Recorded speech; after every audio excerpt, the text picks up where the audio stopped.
मनोहर भाई पटेल, इन्हें मैं नमन करता हूँ।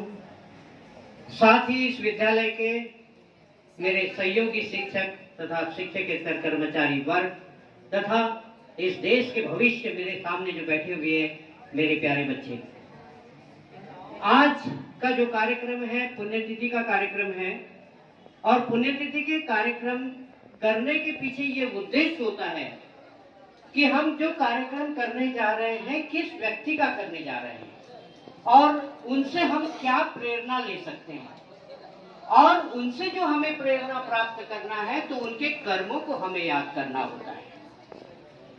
कहने का मतलब क्या होता है कि मनुष्य कभी भी जन्म से महान नहीं होता, वो अपने कर्म से सिद्ध करता है कि वो महान व्यक्ति है और हमें ऐसे व्यक्ति को हमेशा नमन करना चाहिए, उनसे प्रेरणा प्राप्त करते रहना चाहिए।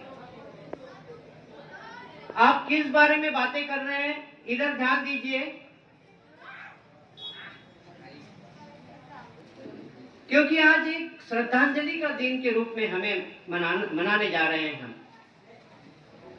जब मनोहर भाई पटेल जिस दिन उनकी मृत्यु हुई 17 अगस्त 1970, उस समय मैं सिर्फ 1 साल का था और मेरे माता पिता हमेशा इस बात की चर्चा करते थे। हम लोग गोरेगांव में रहते थे।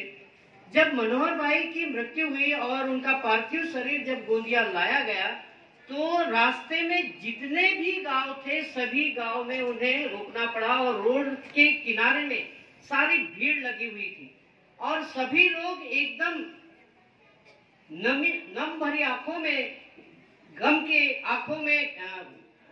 भरी आंखों में वे खो चुके थे। इतना ज्यादा चाह और इतनी मोहब्बत उनसे इस गांव भंडारा जिले के लोग करते थे। पहले भंडारा जिला हुआ करता था सिर्फ, तो भंडारा जिले में इस प्रकार की परिस्थितियां हुआ करती थी। तो उन्होंने जिस प्रकार से कर्म किया, देखो कोई भी कर्म करने के पहले आप एक बात कान खोलकर सुन लीजिए कि आप जो भी काम करते हैं मन लगा के कीजिए। दूसरी बात यह है कि यदि आपको 10 रुपए का काम करना है तो आप उस व्यक्ति का 100 रुपए का काम करके दीजिए, तो आपके कर्म का जो वैल्यूएशन होगा वो सबसे ज्यादा होगा और आपको उस कर्म के नाम पर याद किया जाएगा। मनुष्य में वो योग्यता ईश्वर ने प्रदान की है कि वो कितने भी ऊंचाई तक वो जा सकता है। एक इंसान भगवान भी बन सकता है। एक छोटी सी कहानी इस अवसर पे मैं आपको बताना चाहूंगा कि एक राजा था और उस राजा के दरबार में बहुत ही प्रख्यात राजा था वो, तो उसके दरबार के उसके राज्य में एक चित्रकार आया और चित्रकार को राजा ने बुलवाया कि बोले एक ऐसा चित्रकार जो बहुत ज्यादा फेमस है सारी दुनिया में, तो उसे राज्य में बुलाया गया, राजा के सामने पेश किया गया। राजा ने कहा आप मुझे एक भगवान का चित्र बना के दो। तो ठीक है, बोले मुझे कुछ दिन का समय दीजिए, मुझे आपके राज्य में घूमना है, मैं आपको भगवान का चित्र बना के देता हूँ। तो वो राजा की बात मानकर चित्रकार नगर में भ्रमण किया और उसने एक छोटा जो बच्चा जिस दिन पैदा हुआ था उस बच्चे का वो चित्र लाकर उसने सामने दरबार में दिखाया। राजा ने कहा ये तो बच्चे का चित्र बताया, मैं तो आपको बोला था भगवान। बोले ये जो इसके जो कर्म होंगे या जैसा एक प्रकार से ईश्वर ने इसे एक बच्चे के रूप में यहाँ इस धरती पर भेजा है, तो बोले ये भगवान ही है, भगवान इस प्रकार का है। ठीक है, सबने इस बात को मान लिए और उस चित्र को दरबार में सामने लगा दिया गया। उसके बाद ऐसा समय बीतता गया। 20 साल के बाद वो चित्रकार फिर उस राज्य की तरफ आया तो राजा ने फिर बुलाया और राजा ने उससे दरबार में बुलाकर कहा कि आप मुझे एक राक्षस का चित्र बना के दीजिए। फिर राक्षस का चित्र बनाकर दीजिए बोले, तो उसने बोला फिर मुझे कुछ समय दीजिए, मैं आपके नगर में भ्रमण करना चाहता हूँ।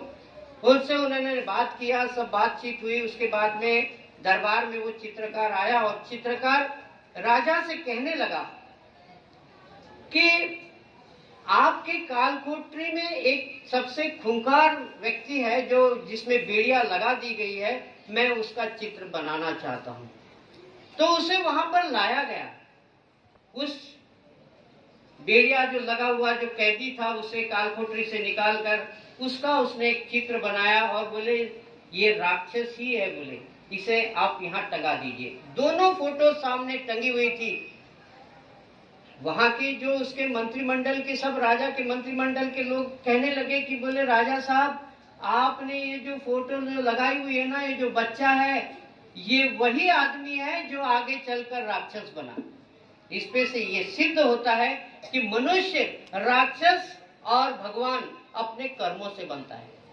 तो एक ये कहानी हमें ये सीख देती है कि हमारे कर्म कैसे हो। उसी प्रकार से मनोहर भाई पटेल ने जो यहाँ कर्म किया है वो शिक्षा के क्षेत्र में एक बहुमूल्य उपलब्धि होती है।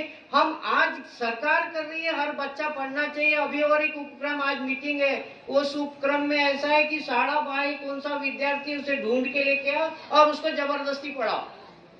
आज ये गवर्नमेंट सोच रही है, लेकिन मनोहर भाई पटेल ने उस समय 1958 में ये बात सोची थी कि इस प्रकार से ऐसा होना चाहिए।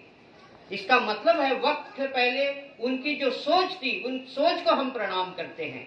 और उन्होंने जिस प्रकार से कर्म किए, शिक्षा के क्षेत्र में कर्म किए। पैसा तो सभी के पास होता है, लेकिन जन सेवा में शिक्षा के क्षेत्र में पैसा खर्च करना एक बहुत बड़ा काम